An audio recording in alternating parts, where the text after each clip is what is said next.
If you guys caught my last video, then you'll know that my grandpa loved buying frozen foods. And outside of the fish sticks and the crinkle cut fries, his next favorite frozen food to buy were TV dinners.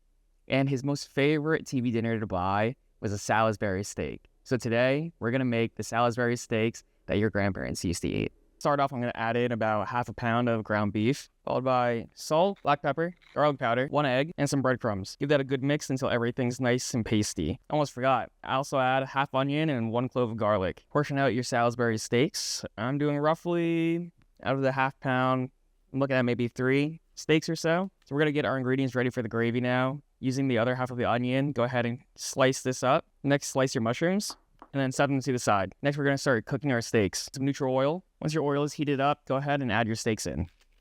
And we're not looking to cook these. We're just looking to get a sear on these. Lay away. And don't worry about it sticking. We want it to stick because we want that fond to build up on the bottom of the pan. Once your steaks have gotten a good sear, take them out and set them aside. In the same pan, add in some butter, along with your mushrooms and your onions. A little bit of salt to coax out that water. Once you release some of that fond from the bottom, the next thing we're going to do is we're going to try to get some good color on our onions and our mushrooms. Once we've gotten some color on our mushrooms and onions, we're going to go ahead and add our flour and then cook that flour out because the last thing you want is to bite into raw flour. And don't worry, your pan should look like this. We're going to deglaze this at the end with a little bit of water or beef stock or whatever you have on hand. Water. Once you have a thin gravy going on, go ahead and add your steaks back in. And then we're going to let this simmer for about 15 to 25 minutes until your beef patties are cooked. All right, so my steaks are almost done. What we're going to do now is we're going to go ahead and finish seasoning the gravy. We're going to do something called tempering. And what tempering is that you're going to take a little bit of this gravy and we're going to set it aside.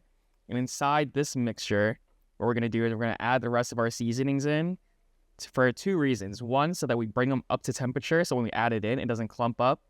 And then 2, we also make sure that everything's evenly mixed together when we add it back in. Also prevents lumps.